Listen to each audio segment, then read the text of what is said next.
Hospital के बाहर 1.25 साल पहले ये बीमारी आई थी, इसे ये बीमारी बताते हैं। तब तो इन्होंने आपदा को अवसर बना लिया।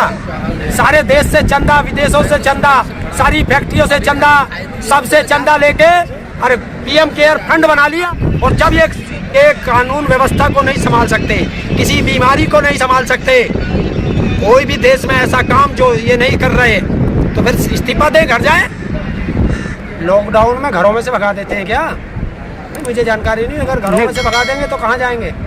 सड़कों पे हो ना। सड़कों पे कहाँ? हमारे तो घर बने हुए हैं सब। तो घर है भाई, अपने हमारा गांव है ये।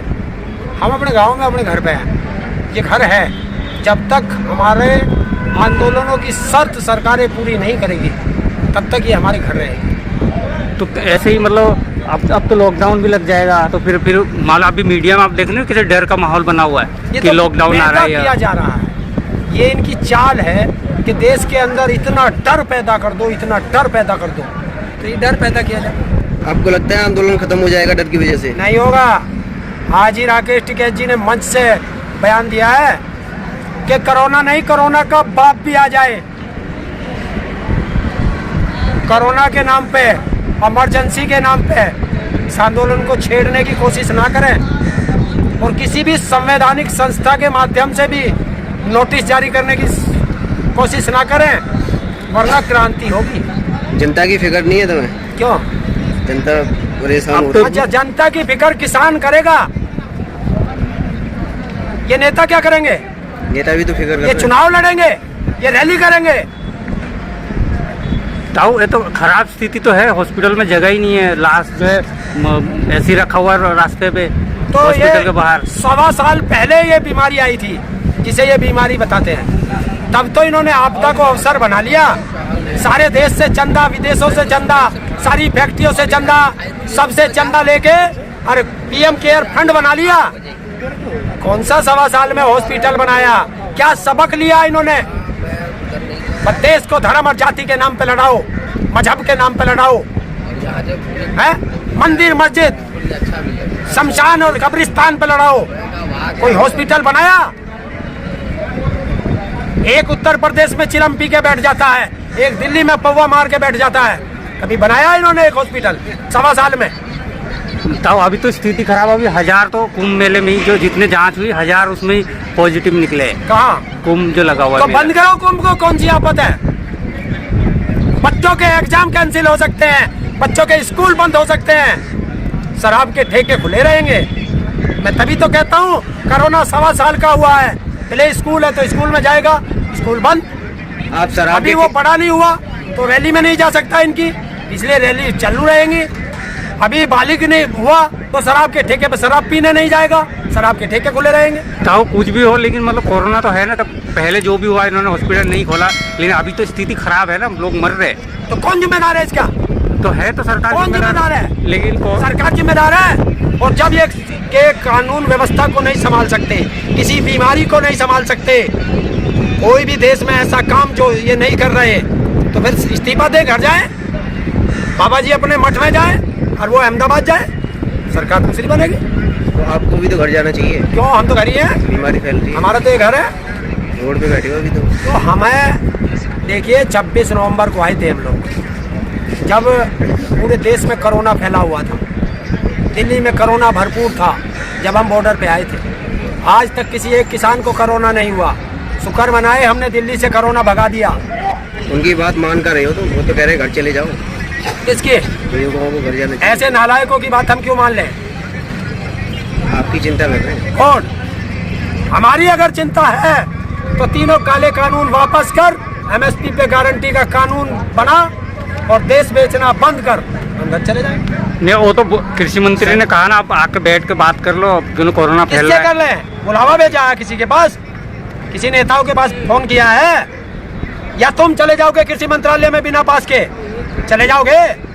पीएमओ में चले जाओगे? विज्ञान भवन में चले जाओगे? तो कहाँ जाके बैठ जाए किसान? किसान नेताओं से बात तो होती है ना? नहीं हुई इसकी बात कोई। तो कृषि मंत्री की भ्रम फैला रहे क्या? झूठ। इस देश में सबसे ज्यादा अगर झूठ बोलने वाली सरकार है तो ये दिल्ली में बैठी है। 4 साल 4 साल बेहाल उत्तर प्रदेश क्या किया? कोरोना में पड़ा, मुख्यमंत्री कोरोना में पड़ा और कल टीवी 9 ने अपने उस पर दिखाया है। उन्होंने तो आइसोलेट कर लिया अपने आप कल को। कल टीवी 9 ने कम से कम 20-30 लैब का दिखाया है। लखनऊ का जो राजधानी है, जहाँ ढोंगी बाबा सारे मंत्री और सारे अधिकारी बैठे हुए हैं, वहाँ की कम से कम 20-30 लैब का दिखाया। किसी में कोरोना की जांच नहीं। जब जांच नहीं तो कोरोना के मरीज नहीं। मतलब तुम मानते ही नहीं हो, सरकार भी कह रही है, विपक्ष भी परेशान है टीवी दिखा रहा, बीमारी से। टीवी दिखा रहा। इस बीमारी से तो विपक्ष भी परेशान है। तो इस तीनों काले कानून से सारे भारत की जनता परेशान है।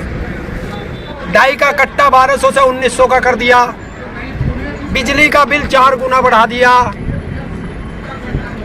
डीजल 45 से 90 रुपए लीटर कर दिया, गन्ने का 1400 करोड़ से ज्यादा बकाया पड़ा। ऐसे हो ये आय दुगुनी थोड़ी, ये तो महंगाई बढ़ गई ना है? ये तो आय दुगुनी थोड़ी है। यही बताओ। मैं तो कोई से मंत्री ने लेकर प्रधानमंत्री से और चपरासी तक किसी ने एक ने बताया है कि आय दुगनी करने का फार्मूला ये है? नहीं बताया ना। सरकार ने कुछ तो अच्छा किया होगा जो दोबारा जनता ने चांस दिया। कोई अच्छा नहीं किया। देश की जनता को भ्रम में रख के, धर्म की अफीम खिला के और सेनाओं की हत्या करा के फिर सत्ता में आ गए। ये तो आरोप लगा रहे हो। आरोप क्या है? अभी आपने देखा नहीं, नक्सली हमला हुआ और बीजेपी के नेता पकड़े गए, उसमें आरोप कहाँ है? बीजेपी के मीडिया छोटा अब भी दिखा रही है कि प्रधानमंत्री को अगर अभी भी चुनाव लड़े तो दोबारा से जनता चुनेगी। अरे मैं तो पहले से कह रहा हूँ कि भारत के अंदर मध्यावधि चुनाव करा दो। मध्यावधि चुनाव होंगे क्योंकि जहाँ जहाँ चुनाव होते हैं कोरोना भाग जाता है। सारे सर्वे तो यही कह रहे हैं। तो करा लो। अगर वो जीत गए तो फिर आप कहोगे कि क्या फिर भी सवाल उठाओगे? मैं दावा कर रहा हूँ, मध्यावधि चुनाव कराइए, बैलेट पेपर से कराइए, और अगर मोदी जीत जाए तो गर्दन कटा दूंगा चौराहे पे। फिर आप कहोगे बूथ कैप्चरिंग होगी। इससे बड़ी क्या बात है? आरोप तो पहले भी लगते रहे ना, बूथ कैप्चरिंग जब होती थी। मैं कह रहा हूँ बूथ कैप्चरिंग भी नहीं। अगर बूथ कैप्चरिंग होंगे तो चुनाव आयोग जिम्मेदार होगा। फिर काहे का चुनाव आयोग रह गया? आप कोर्ट पे विश्वास नहीं करते, चुनाव आयोग को बोलते कि पोपट है, फिर चलेगा कैसे? आप बातों पे भरोसा करते हो? भरोसा कैसे इसमें करोगे? है ही कहाँ भरोसे करने लायक चीज? छोड़ी कहाँ इसने? किसकी बातों को? क्या छोड़ी है? तो फिर- देखिए, इन्होंने देश को इसलिए भ्रम में पैदा कर दिया। करीब 600-700 साल मुस्लिम इस देश पर राज कर गए, तब हिंदू खतरे में नहीं था। 200 साल अंग्रेज यहाँ राज कर गए, तब हिंदू खतरे में नहीं था। 70 साल से ज्यादा देश में और सरकारें राज कर गई, तब हिंदू खतरे में नहीं था। इस देश का प्रधानमंत्री सिख, इस देश का राष्ट्रपति मुस्लिम, तब हिंदू खतरे में नहीं था।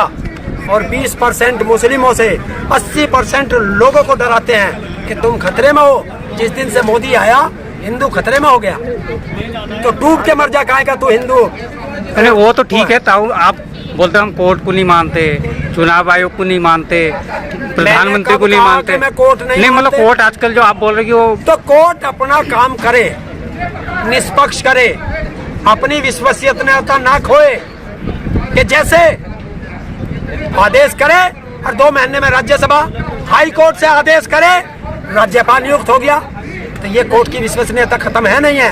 कोई राज्यपाल बन रहा है, कोई लोकायुक्त बन रहा है, कोई राज्यसभा जा रहा है, तो ये क्या है? ये तो वो पहले भी होता था ना। नहीं, इतना नहीं होता था कि पद से हटो और दूसरा पद तैयार रखा। ये लालच है। तो फिर कैसे चलेगा डेमोक्रेसी? तो फिर खत्म हो जाएगी ऐसे। ये देश तो पता ना भैया किन ऋषि मुनियों के उस पर चल रहा। चलिए ठीक है, ठीक है। क्योंकि इन्होंने तो संवैधानिक संस्थाओं को सबको बांदी बना दिया। तो फिर क्या होगा? फिर आप मतलब आगे कैसे चलेगा? फिर तो आप लोग आगे चल के तो आप भी जेल में चले जाओगे। ये इसी तरीके से चलेगा कि जिस तरीके से अंग्रेजों से सत्ता छीनी थी, देश छीना था। ये देश की जनता इनसे, इन राक्षस रूपी बीजेपी से। आप तो कह रहे हो